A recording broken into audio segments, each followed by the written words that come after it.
Is this working? If you can hear me, you may be my only hope.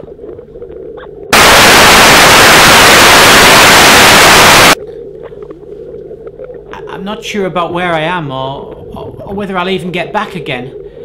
In fact, I don't know anything anymore. My name is Bert Ernelson. Some of you might call me an explorer.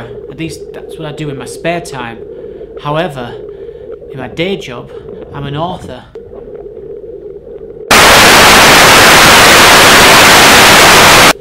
I had such a normal life, really. Exciting, but normal. Until last week, that is.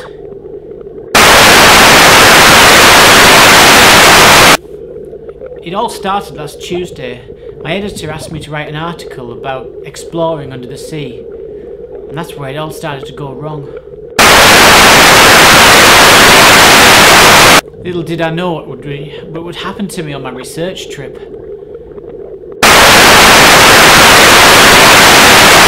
I packed my bag in the usual way. I mean, firstly, I packed a pair of blue Carrymores.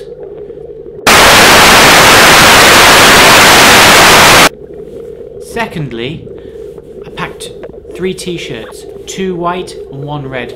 Red's my favourite colour.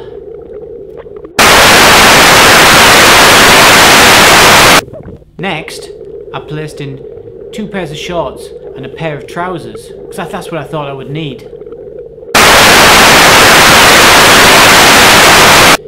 Then, I rolled up my pants and my socks and put them in the pack as well. After that, I added a sweatshirt, just in case.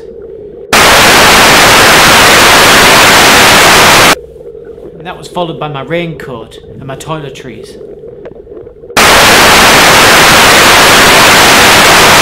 Once I was packed, I booked a taxi to take me to the docks. It was really overcast on the way there, really foreboding, and really we were hoping for much better weather. Luckily, when we got to the docks, I managed to find a boat that would take me out onto the sea and give me some inspiration for the writing that I had to do for my editor.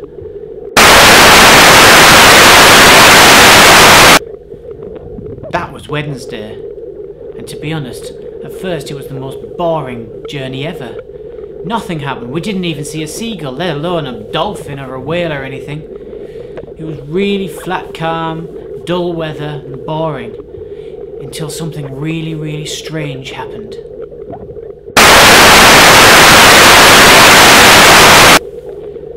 I was standing on the deck and just rubbing some sun cream into my neck, when suddenly the boat lurched sideways. We'd been hit by a massive wave. The sun cream slipped through my fingers and flew out across the sea and landed with a plop, or it sunk into the salty depths straight away.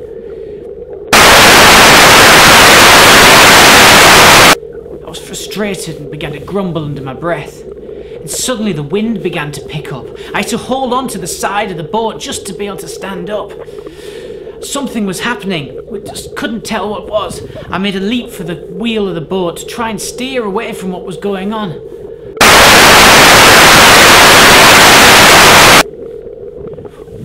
What was it? Well, I couldn't explain it. But suddenly, the water began to spin. Slowly at first, but gradually getting faster, taking the boat with it. The water was lapping higher and higher and becoming foamier and foamier. We were going round and round and we were becoming more dizzy and dizzy as it happened.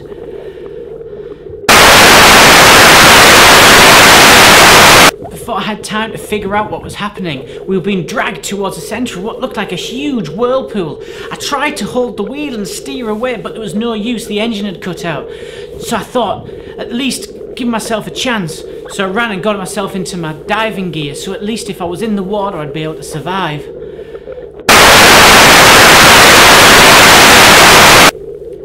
And that's all I remember.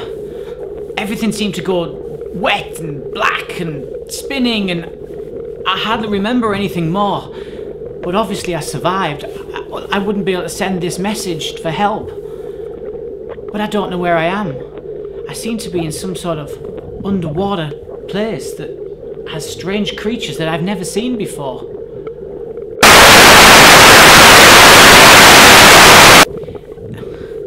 I can't understand it. Everything seems to be travelling in slow motion around me.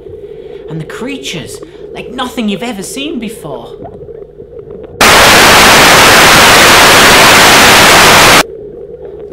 Some of the creatures are big, huge in fact. Some are small, some are even triangular shaped. I've called these pyramishes. Some of the beasts have huge long noses with 4 nostrils in them. Some have arms where the ears should be. They're so strange to my eyes. I've never seen them in a book or on the television, anywhere before.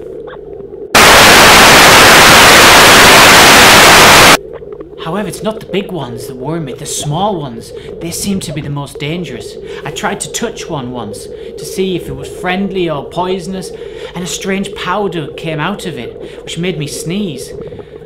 That's fine, but sneezing in slow motion is so unusual.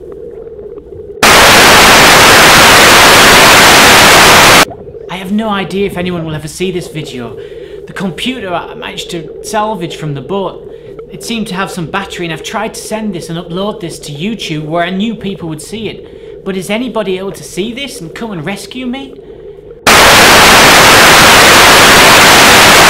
I've done such amazing things while I'm here, but it's such a shame that no one will ever get to know what I've done.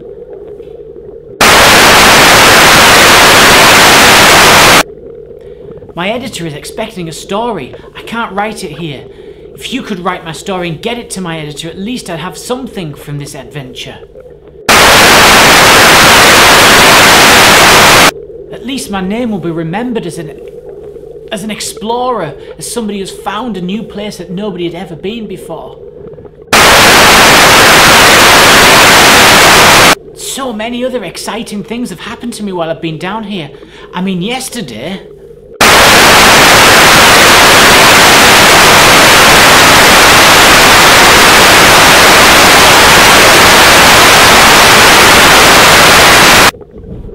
and that was really close. But then, I almost...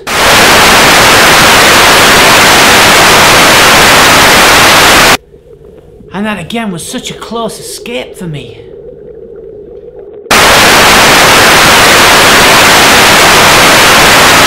I've also decided to give my story a happy ending. But I need somebody to write it up for me. This is such an amazing place. I can't scare people away. Could you write the story for me? Could somebody write the story for me? This is what you need to write.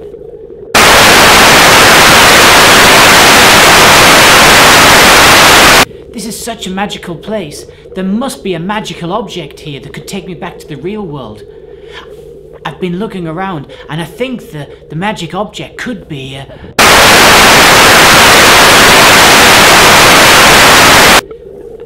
and from there, I think it would...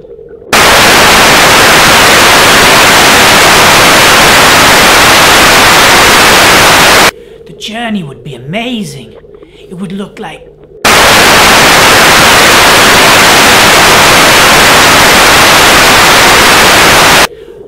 and while traveling in that journey, how would that make me feel? I think I would be feeling...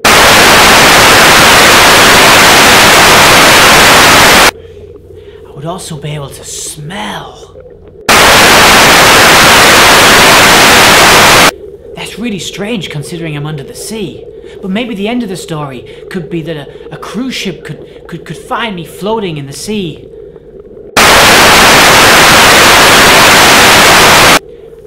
I'm sure it'll be a great story that anybody would want to read. But I need your help. I need somebody to write it for me while I try to find a way to get out of this place.